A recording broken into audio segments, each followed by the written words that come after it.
42살의 나 은서는 지하철 손잡이를 붙잡은 채 심장이 터질 듯 뛰는 것을 느꼈습니다. 코트 안쪽 그 누구도 모르는 비밀 하나가 온몸을 뜨겁게 달구고 있었습니다. 속옷을 입지 않았다는 사실, 그것만으로도 허벅지 사이로 흐르는 묘한 감각이 점점 더 선명해지고 있었습니다. 이건 미친 짓이었습니다. 하지만 멈출 수가 없었습니다. 42년을 모태솔로로 살아온 여자의 절박한 갈망이 오늘 밤 이 비밀스러운 행위로 폭발하고 있었으니까요. 회사에서는 모두가 저를 능력 있는 팀장이라 불렀습니다. 프레젠테이션을 할 때면 회의실 전체를 장악하는 카리스마가 있었고 부하 직원들 앞에서는 누구보다 당당했습니다. 하지만 퇴근길 지하철 안에서 저는 그저 한 명의 외로운 여자에 불과했습니다. 20대에는 일에만 미쳐 살았고 30대에는 오직 승진에만 집중했습니다. 그렇게 어느새 40대가 되었을 때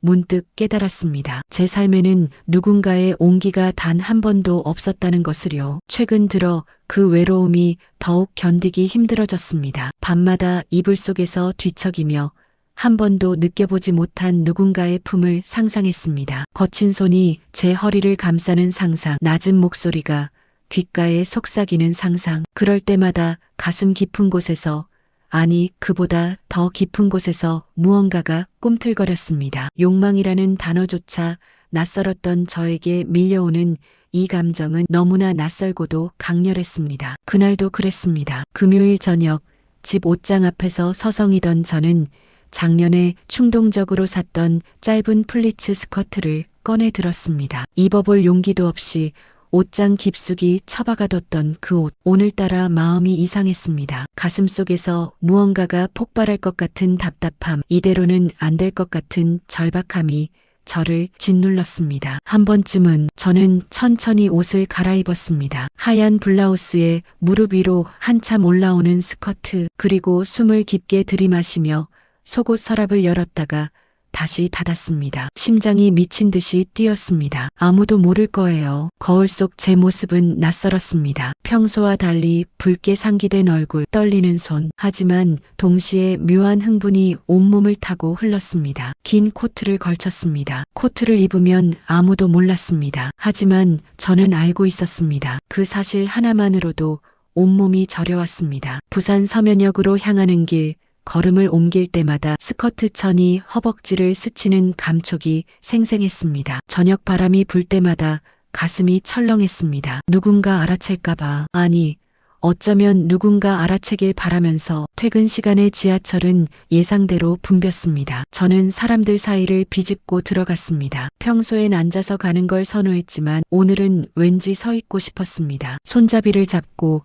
조심스럽게 자리를 잡았습니다. 한 정거장, 두 정거장. 지하철이 흔들릴 때마다 가슴이 두근거렸습니다. 코트 안의 비밀을 아는 건 오직 저뿐이라는 사실에 묘한 쾌감이 들었습니다. 그때였습니다. 뒤에서 누군가의 기척이 느껴졌습니다. 본능적으로 몸을 살짝 돌렸을 때 숨이 멎었습니다. 그 남자는 완벽했습니다. 짙은 회색 수트를 입은 남자는 한 손으로 손잡이를 잡고 서 있었습니다. 180cm는 좋게 넘어 보이는 키, 넓은 어깨, 날카로운 턱선. 하지만 무엇보다 저를 사로잡은 건 그의 눈빛이었습니다. 깊고 어두운 무언가를 꿰뚫어 보는 듯한. 그 순간 그와 눈이 마주쳤습니다. 심장이 터질 것 같았습니다. 남자는 무표정했지만 그 시선은 묘하게 제게 고정되어 있었습니다. 1초, 2초, 3초. 저는 황급히 시선을 돌렸습니다. 얼굴이 뜨거워졌습니다. 아니, 온몸이 뜨거워졌습니다. 지하철이 크게 흔들렸고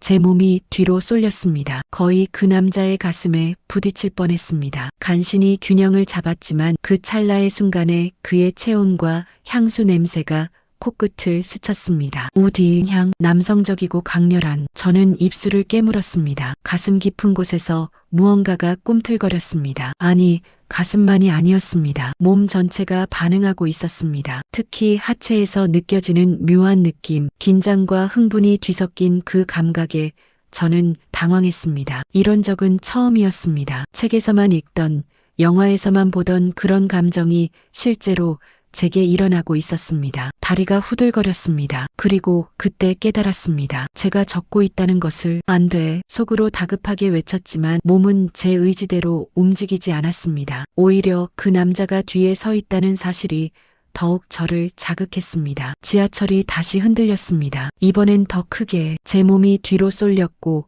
찰나의 순간 그의 몸에 등이 닿았습니다. 단단한 가슴, 그리고 그의 손이 본능적으로 제 허리를 붙잡았습니다. 조심하세요. 낮고 깊은 목소리. 저는 그 목소리에 온몸이 저려지는 걸 느꼈습니다. 남자의 손은 재빨리 떨어졌지만 허리에 남은 그 감촉은 불처럼 타올랐습니다.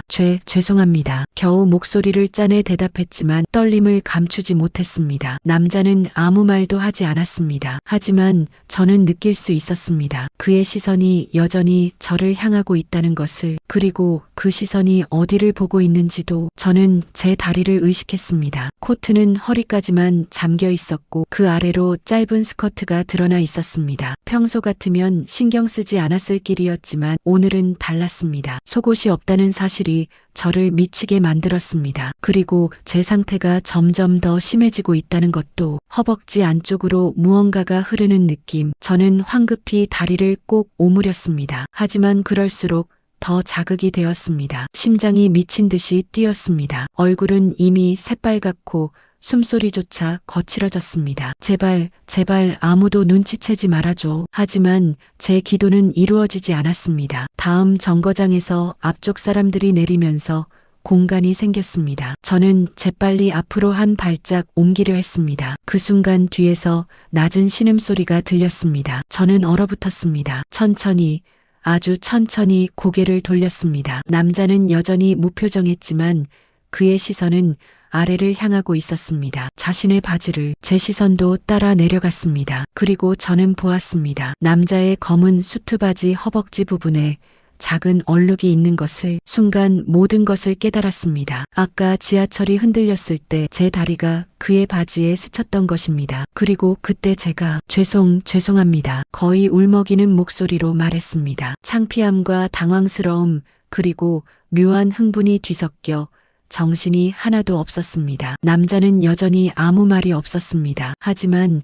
그의 눈빛이 변했습니다. 차갑던 눈빛에 무언가 뜨거운 것이 섞여 들어갔습니다. 내릴 때가 됐네요. 남자가 갑자기 말했습니다. 그리고 그의 손이 부드럽게 제 팔꿈치를 잡았습니다. 저도 같은 역인데요. 저는 자신도 모르게 대답했습니다. 사실 제 역은 2 정거장이나 더 남아 있었습니다. 역 밖으로 나왔을 때 이미 어둠이 내려앉아 있었습니다. 남자는 멀리 떨어진 골목으로 저를 이끌었습니다. 사람이 없는 조용한 곳. 저는 따라가면서도 심장이 터질 것 같았습니다. 골목 모퉁이에서 남자가 멈춰섰습니다. 그리고 천천히 저를 향해 돌아섰습니다. 남자는 제 이름을 물었고 저는 은서라고 답했습니다. 그는 자신을 주원이라 소개했습니다. 주원은 저를 똑바로 바라보며 일부러 그런 것이냐고 직설적으로 물었습니다. 그 눈빛에는 비난도 경멸도 없었습니다. 오히려 이해하려는 따뜻함이 담겨 있었습니다. 저는 얼굴이 화끈거렸지만 거짓말을 할 수가 없었습니다. 그저 오늘따라 이상했다고, 저도 모르겠다고 대답했습니다. 그러자 주원은 제가 외로웠는지 물었습니다. 그 한마디에 제 눈가가 뜨거워졌습니다. 어떻게 알았을까요? 제가 평생 숨겨왔던 그 외로움을. 너무 외로웠다고,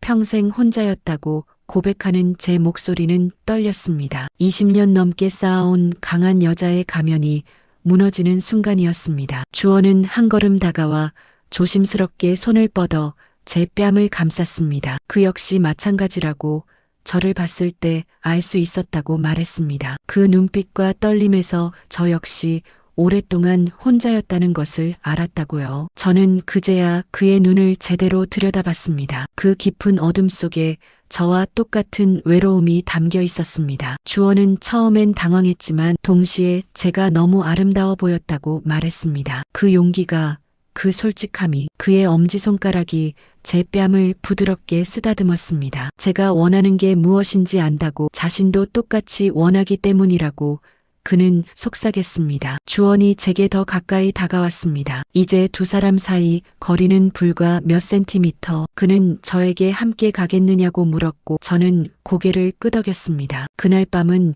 제 인생에서 가장 뜨거운 밤이었습니다. 주원의 집은 여기서 가까운 해운대의 오피스텔이었습니다. 깔끔하고 모던한 인테리어. 하지만 저는 주변을 둘러볼 여유가 없었습니다. 문이 닫히자마자 주원이 저를 벽으로 밀어붙였습니다. 그의 목소리는 거칠게 떨렸습니다. 오랫동안 억눌렀던 욕망이 폭발하는 순간이었습니다. 저는 떨리는 목소리로 처음이라고 고백했습니다. 주원의 눈빛이 흔들렸습니다. 그리고 더욱 부드러워졌습니다. 그 역시 오래되었다고, 아주 오래되었다고 말하며 천천히 제 코트 단추를 풀기 시작했습니다. 하나, 둘, 셋. 코트가 바닥에 떨어졌습니다. 블라우스와 짧은 스커트만 남은 저를 보며 주원은 숨을 깊게 들이마셨습니다. 아름답다는 그의 말에 저는 온몸이 녹아내리는 것 같았습니다. 그의 손이 제 허리를 감쌌습니다. 따뜻하고 단단한 손. 저는 그 감촉에 42년 동안 단 한 번도 느껴보지 못한 감정에 휩싸였습니다. 주원에게 저를 안아달라고 부탁했을 때 그는 대답 대신 저를 꽉 끌어안았습니다. 42년 동안 단 한 번도 느껴보지 못한 남자의 품. 저는 그의 가슴에 얼굴을 묻고 눈물을 흘렸습니다. 주원이 제 머리를 쓰다듬으며 울지 말라고, 이제 더 이상 혼자가 아니라고 말했습니다. 우리 둘 다. 그날 밤 두 사람은 서로의 외로움을 달랬습니다. 천천히, 조심스럽게, 하지만 뜨겁게. 평생 처음 느끼는 감각들이 저를 압도했습니다. 주원의 손길 하나하나, 입맞춤 하나하나가 새로웠습니다. 때로는 부끄러워 눈을 감았고 때로는 그의 눈을 똑바로 바라봤습니다. 그가 제 이름을 부를 때마다 저는 제가 정말 살아있음을 느꼈습니다. 새벽이 되어서야 두 사람은 조용히 서로를 끌어안은 채 잠들었습니다. 그날 이후 제 삶은 완전히 바뀌었습니다. 주원은 45살의 건축가였습니다. 그 역시 일에만 매달리다 어느새 중년이 되어 있었습니다. 한 번의 연애도 제대로 해본 적 없는 그였지만 저와는 모든 것이 자연스러웠습니다. 두 사람은 매일 만났습니다. 퇴근 후에는 함께 저녁을 먹고 주말에는 데이트를 했습니다. 평범한 연인들이 하는 모든 것들. 하지만 40대에 처음 하는 그 모든 경험들이 너무나 소중했습니다. 광안리 해변을 걸으며 손을 잡았고 남포동 골목에서 떡볶이를 먹으며 웃었습니다. 영화를 보고 전시회를 가고 그저 함께 있는 것만으로도 행복했습니다. 그리고 밤이 되면 두 사람은 서로의 체온으로 외로움을 지웠습니다. 처음엔 서툴렀지만 시간이 지날수록 서로의 몸을 이해하게 되었습니다. 어디를 어떻게 만지면 좋아하는지, 어떤 말에 흥분하는지. 평생 단 한 번도 해본 적 없던 사랑한다는 말이 이제는 자연스럽게 나왔습니다. 어느 토요일 오후 주원의 집 침대에 나란히 누워 있었습니다. 저는 그의 가슴에 머리를 기댄 채 말했습니다. 지하철에서 그를 만난 게 운명이었던 것 같다고. 주원도 그날 저를 봤을 때 직감했다고, 바로 이 사람이라고 느꼈다고 대답했습니다. 그의 손이 제 머리카락을 쓰다듬었습니다. 부끄럽지 않냐고 물었습니다. 그때 제가 그랬던 것이. 하지만 주원은 오히려 고맙다고 말했습니다. 제가 그 용기를 내지 않았다면